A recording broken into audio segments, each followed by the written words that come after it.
Welcome to 99 TV legal. నేను Lakshmi. Divorce అనేది ఈ మధ్య కాలంలో చాలా చాలా ఈజీ అయిపోయింది. సో ఈ డివర్స్లో కూడా చాలా చాలా రకాలు వచ్చినాయి. అంటే క్విక్ డివర్స్ ఉంటుంది అండ్ అలాగే వాళ్ళిద్దరి మధ్య అండర్స్టాండింగ్ అంటే మ్యూచువల్ డివర్స్ ఉంటుంది. సో ఇలా డివర్స్లో కూడా చాలా రకాలు ఉన్నాయి. సో ఇదే టాపిక్ మీద ఈరోజు మనం డిస్కస్ చేద్దాం. మనతో పాటు స్టూడియోలో ఉన్నారు సందీప్ సిద్ధాబత్తుల, హైకోర్టు అడ్వకేట్ గారు. నమస్తే సందీప్ గారు. యా.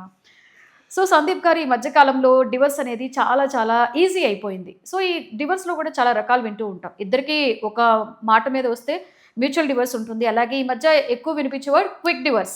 అసలు ఈ క్విక్ డివర్స్ అంటే ఏంటి? ఈ యొక్క డివర్స్ గురించి యాజ్ ఏ లాయర్గా మీరు చెప్పాలంటే ఏం చెప్తారు? సో బేసికల్ అండి, అందరికీ తెలిసిన విషయమే. ఈ డివర్స్ కనుక పిటిషన్ కనుక ఫైల్ చేస్తే కోర్టులో it's going to take years అనమాట.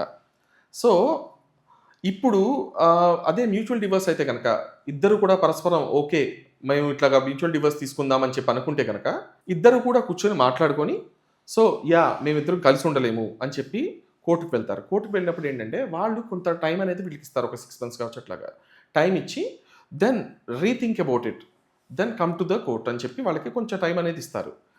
కానీ ఇక్కడ there is another option. It came to limelight in 2014, which is called quick divorce.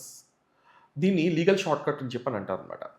ఇది క్విక్ డివర్స్ అంటే ఏంటంటే basically section 9 of Hindu marriage act ఏం చెప్తుందంటే కాంజుగల్ రైట్స్ అని చెప్పి ఒక కాన్సెప్ట్ అనేది తీసుకొచ్చింది. ఈ కాంజుగల్ రైట్స్ అంటే ఏంటంటే బేసికలీ పెళ్లి చేసుకున్నప్పుడు భర్తకి భార్యకి ఇద్దరికి ఒక మ్యూచువల్ రెస్పాన్సిబిలిటీ అనేది క్రియేట్ అవుతుంది వాళ్ళిద్దరి మధ్య. దీన్నే మనం శాస్త్రయుక్తంగా కూడా చెప్తారనమాట. ఏంటంటే ఇద్దరు కలిసి ఒక రెస్పాన్సిబుల్గా కలిసి ఉండండి, మీరు భార్యాభర్తలు ఇద్దరు కూడా మ్యూచువల్గా అన్ని పాలు పంచుకుంటూ ఉండండి అని చెప్తారు. సేమ్ థింగ్ ఇక్కడ section 9 of Hindu marriage act కూడా చెప్తుంది, కాంజుగల్ రైట్స్ అని చెప్పి.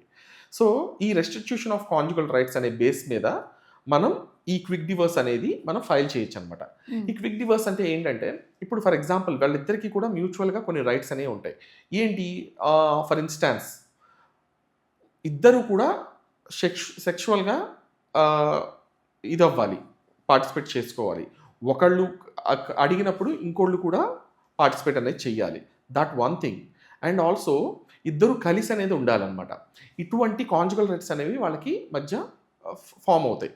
ఎప్పుడైతే వీటిని అవతల వ్యక్తి ఆ రెస్పాన్సిబిలిటీని వదిలేసి అవతల వ్యక్తి ప్రవర్తిస్తారో in that case they can file the case అనమాట.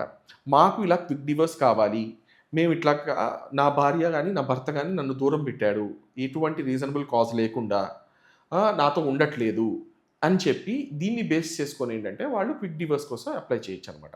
Which can be granted in very much less time compared to mutual divorce and the normal divorce అనమాట. సో అట్లా వాళ్ళు ఫైల్ చేసుకోవచ్చు. థ్యాంక్ యూ సందీప్ గారు. సో ఇది ఈ రోజు టాపిక్. మరో టాపిక్లో మళ్ళీ కలుద్దాం. Stay tune to 99 TV legal.